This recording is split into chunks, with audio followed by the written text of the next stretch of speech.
you get your money's worth, right? When you shell out your cash, especially these days, you want to make sure you get full value for the money you spend. And I know the tab for the seminar was not that much, pretty modest fee to get in. Most of you, your tips for the week, right? So it wasn't that much, but I want you to be able to say when you walk out of here today, it was worth my money. But my biggest responsibility is to make sure you get your time's worth. And the reason I say that is because time is more valuable than money. In fact, you might start your notes with that. Time is more valuable than money. You can get more money, but unfortunately you can't get more time. If somebody asks you to spend your money, that's pretty easy, right? We live in America, we're wealthy, so the money's not the problem. But what if somebody asks you to spend a day, right? You got to think that over carefully, and I know you did. I wouldn't waste one of my days, not for anybody, not for anything. Once I understood how valuable they were, I don't waste any. But to make an investment like today of your money and your time, I appreciate that. Today's going to be costly for me. It's going to cost me one of my days to be here, right? And some money, of course, but I don't need the money. I take the money, but I don't need the money.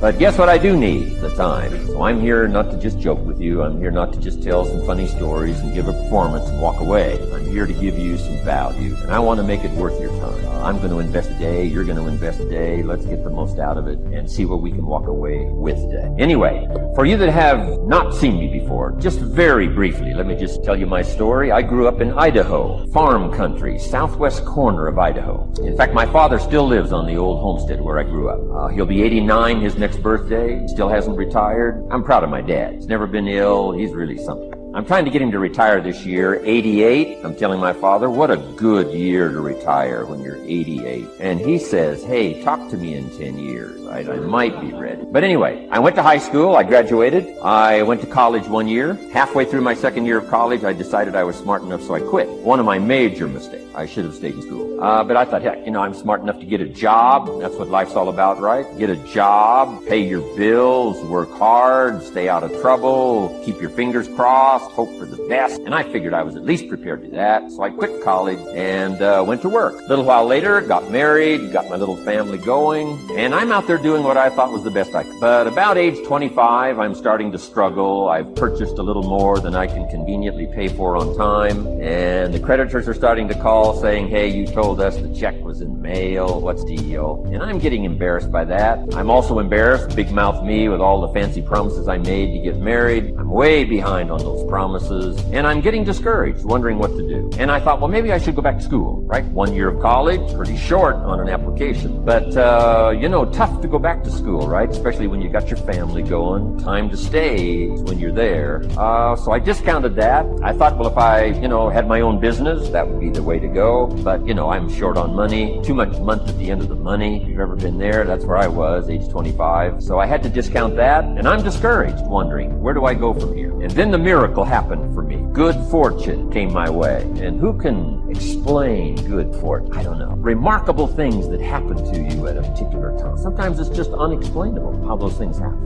Very good. I like to ask that question. There's no saying that if you aim at nothing in life, you hit nothing dead on the head. I've been looking at my life and reflecting on my life because 10 years ago I was diagnosed with prostate cancer. I stand before you because of God's grace and mercy and faith, and knowing that as we work together, as we believe in the possibilities of the fact that healing takes place first within, then without, the possibility is unlimited of what we can do. I'm going to do a national tour called You Are More Powerful Than Cancer. One of the things I think doctors should never tell anyone they're terminally ill. I think what they should say is that my knowledge and ability to help you has terminated. My PSA 10 years ago was 110. As I stand before you, it's 270. 1 to 4 men, that's normal. And PSA stands for prostate specific antigen, but to me, PSA stands for positively staying alive. I was reflecting on my life during the time when I received 238 radiation seed implants. And as I looked at my life, I asked myself a question. And I want to ask you a question. How many of you know if you had your life to live over again, you could have done more than what you've done thus far? Raise your hands, please.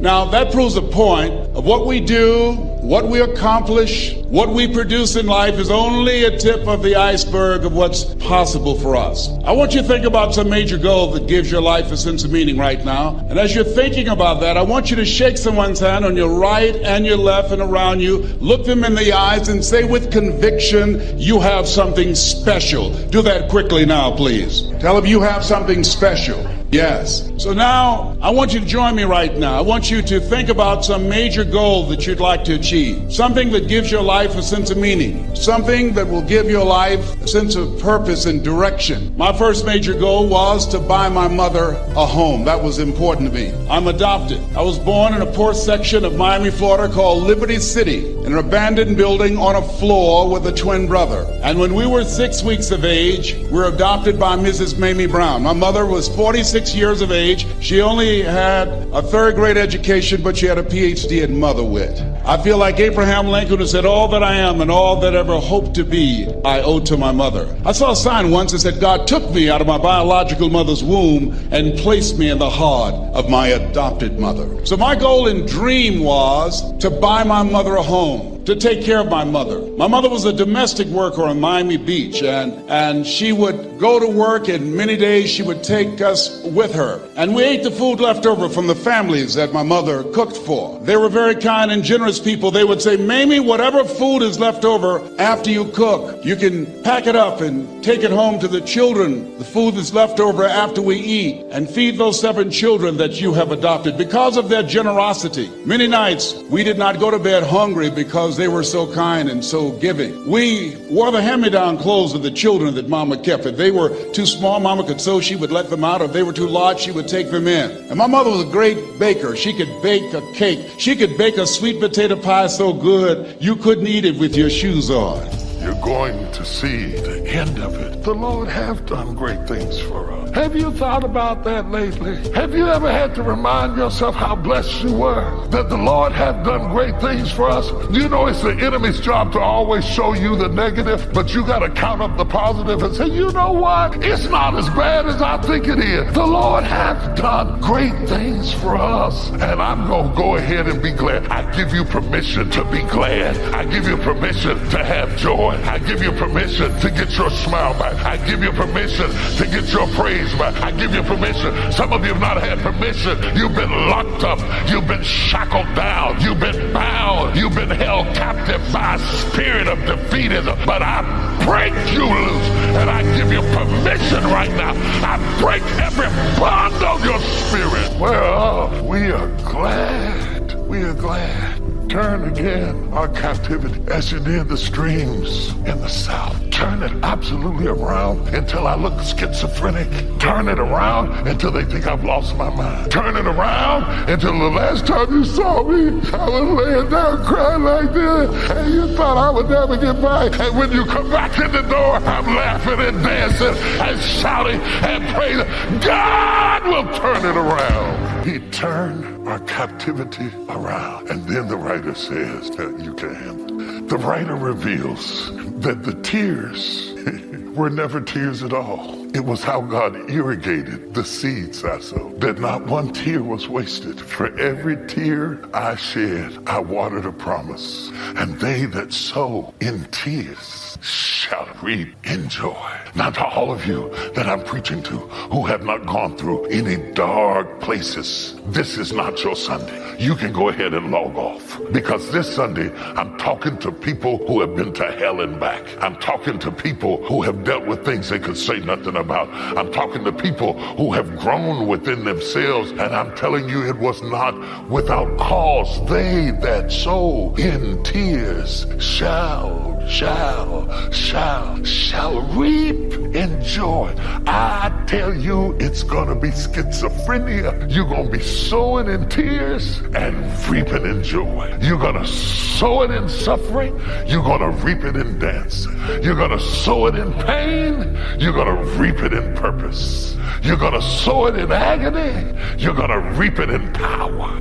God is getting ready to bring us into the fruition. And you know how I know? Because all hell is breaking loose. That's how I know it. Because things that you've never seen before are starting to happen. Because we are seeing devils being loosed out of the pits of hell to come against us right now. The devil wouldn't be fighting us if there weren't something on the other side of this, and I don't know what you're going to do about it, but I'm going to hold on.